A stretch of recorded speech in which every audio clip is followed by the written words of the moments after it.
Good day, everyone. Welcome to today's virtual lesson on the techniques that put students on the path to college. I am John Ramos Benisa, one of your instructors for this session. I hope you're all ready to dive into some exciting learning. In this lesson, we will explore the cold calling technique, a method that encourages active participation in the classroom. We'll cover its purpose, key elements for effective implementation, and some variations you can use. By the end of this lesson, you'll understand how to apply cold calling to enhance students' engagement and accountability. So let me present to you our objectives for today. First, describe what cold calling is and how it helps in class. Second, understand the importance of being ready to participate at any time. Lastly, respond to questions when called upon, showing they are engaged and listening. So, before jumping to our lesson, do you have any idea what is cold calling is? Okay, very good. Nice answer. So, cold calling is where you call on students regardless of whether they've raised their hands. So we have four purposes of cold calling. First, checking for understanding. Cold call helps teachers assess all students' comprehension, not just those who raise their hands. Second, creating a culture of engaged accountability. Knowing they might be called on at any time encourages students to stay focused and ready to participate. Third, pacing. Cold call speeds up the flow of lessons by avoiding the delays caused by waiting for volunteers to respond. Lastly, backstopping ratio. Combining cold call with reflection time boosts students' engagement and deeper thinking. So, do you have any idea on how to effectively use cold calling? Pause the video to think about your answer. So here are some keys to effective cold calling. First, keep cold call predictable. Consistently using cold call keeps students engaged knowing they could be called on regularly. Second, make cold call systematic. Calling on all students equally ensures fairness and participation across the class. Third, keep cold call positive. Cold call should build confidence with supported feedback to encourage students to participate. Lastly, unbundle your cold call. Breaking down questions into smaller parts keeps students engaged and promote teamwork.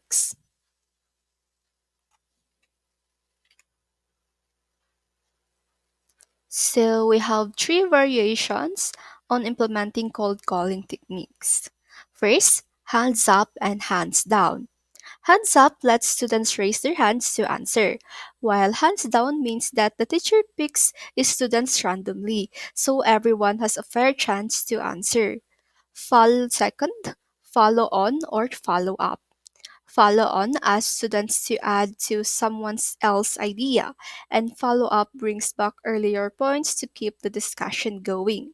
Lastly, timing the name. The teacher asks a question, pauses, and then says a student's name to make sure everyone is thinking, or sometimes name a student first to help them get ready. So let me introduce to you Cold Call 2.0. So the first one, manage the pause or slow call. Pausing after a question allows students time to think critically before responding. Second, data-driven cold call. Tailoring cold calls based on students' data ensures questions are suited to their learning needs. So, for example, the teachers uses quiz results to call on the students needing more practice. Like, Julia, can you explain how we solve this equation based on yesterday's lesson? Something like that. So, in conclusion, cold calling can transform classroom dynamics by fostering active participation, enhancing understanding, and creating a supportive learning environment. When implemented thoughtfully, it becomes a powerful tool for engaging all students, promoting academic success. So, now Let's test your understanding with a few quick evaluation questions.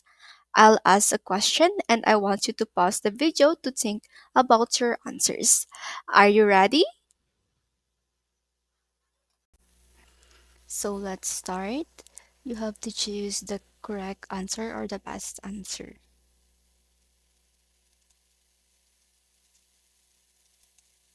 So the first question, cold calling helps teachers assess the understanding of all students, students who volunteer, only students who raise their hands, or students seated in front. The correct answer is all students. Second question, which of the following keeps cold calling fair and exclusive? Is it calling only in high performing students, calling on all students equally, using cold call sporadically, or allowing only volunteers to answer? The correct answer is calling all students equally. Third question, in cold calling, hands down means students volunteer to answer. Only students with the hands up are called. The teacher selects students randomly or students work in groups to answer. The correct answer is the teacher selects students randomly. Last question, the pause in cold call 2.0 is used to delay the lesson, let students discuss answers, skip difficult questions, or to give students time to think. The correct answer is give students time to think. It seems that you have answered our questions correctly, so very good. So we will be moving on to our summary or conclusion of the topic. But first, again, to present our objectives, we have described what is cold calling and how it helps in class. We had understand the importance of this and we have responded to questions. We explored cold calling, a teaching method where teachers call on students at random, not just those who volunteer.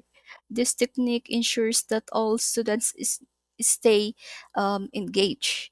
So we can use this technique, we can apply this technique during class discussions to encourage students' accountability and focus since anyone can be asked to participate at any time. So cold calling serves several purposes. It checks comprehension, support lesson pacing, and build a culture of engaged active listening. Key strategies to make cold calling effective by using its predictability systematically and positively. Teachers can ensure fairness and build students' confidence. Breaking down questions or unbundling also keeps discussion manageable and promotes teamwork. We learned about variations like hands up or hands down for fair participation, follow on or follow up to expand on ideas, and the timing of names to prompt thoughtful answers. So we had introduced the cold call 2.0. It introduced advanced techniques like manage the pause for critical thinking and data driven cold call which tailors questions to students' needs. Altogether, cold calling is about creating an inclusive, responsive classroom that keeps every student actively engaged and ready to learn. As we reflect on this approach, consider how being prepared to contribute help us build confidence and develop better listening skills for real-world interactions. So that's it for our lessons for today. Thank you for joining me, and I hope you found this lesson helpful. Thank you very much.